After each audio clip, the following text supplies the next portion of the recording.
সাম্প্রদায়িক অশান্তি যারা করে তারা ক্রিমিনাল, বাংলার শত্রু। বহিরাগতদের এনে ছক কষে হিংসা, না হলে পরদিন জাতীয় মানবাধিকার কমিশন আসে কিভাবে? তোপ মমতার। বিজেপিকে ভাইরাস বলে কটাক্ষ।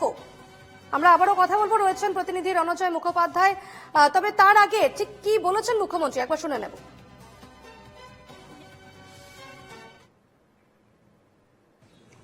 আমি বিজেপিকে এখনো মনে করি ওরা হচ্ছে ছুপা রুস্তম না চুপি রুস্তম কি বলে হিন্দিতে, আমার আবার হিন্দি ভুল হলো, সেটা নিয়ে আবার রিল করে।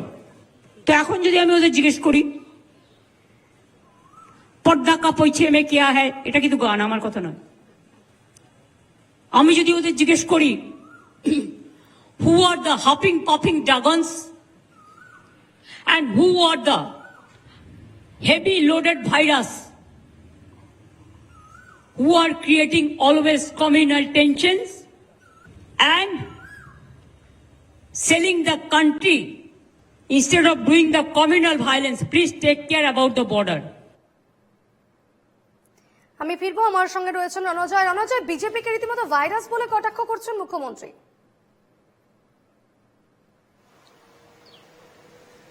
দেখো, সরাসরি ভাবে মুখ্যমন্ত্রী তিনি বিজেপিকে আক্রমণ করেছেন এবং এই যে বিষয়টা দাঙ্গা হলে যে কোনো মানুষের ভীষণভাবে ক্ষতিগ্রস্ত হয় এবং সেখান থেকে কিন্তু কোন রকম সলিউশন থাকে না এবং সেটাকেই প্রতিহত করার চেষ্টা করেছে রাজ্য সরকার।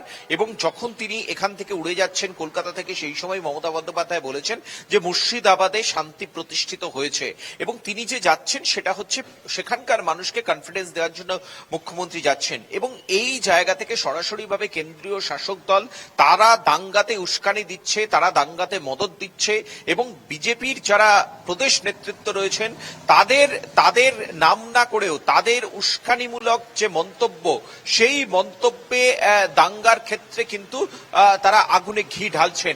এভাবেই কিন্তু প্রত্যক্ষ বা পরোক্ষভাবে বিজেপিকে আক্রমণ করেছেন মমতা বন্দ্যোপাধ্যায় মুর্শিদাবাদের ঘটনার জন্য। অর্থাৎ মুর্শিদাবাদের যে পরিস্থিতি তৈরি হয়েছে সেই পরিস্থিতির জন্য একদিকে যেরকম বর্ডার সিকিউরিটি ফোর্স বিএসএফ বাইরে থেকে লোক ঢুকিয়ে এখানে গন্ডগোল পাকানোর চেষ্টা করা হচ্ছে, যেরকম ভাবে কেন্দ্র সরকারকে দায়ী করেছেন, অন্যদিকে পাশাপাশি কেন্দ্রীয় শাসক দল বিজেপিকেও কিন্তু এই দাঙ্গায় উস্কানি বা মদদ দেওয়ার জন্য কিন্তু সরাসরি ভাবে তিনি দায় করেছেন এবং সেখান থেকে বিজেপিকে ভাইরাস বলেও কটাক্ষ করলেন বাংলার মুখ্যমন্ত্রী মমতা বন্দ্যোপাধ্যায় মুর্শিদাবাদের মাটিতে দাঁড়িয়ে। দীপর্ণা, বেশ, অবশ্যই এদিকে নজর থাকবে। ধন্যবাদ।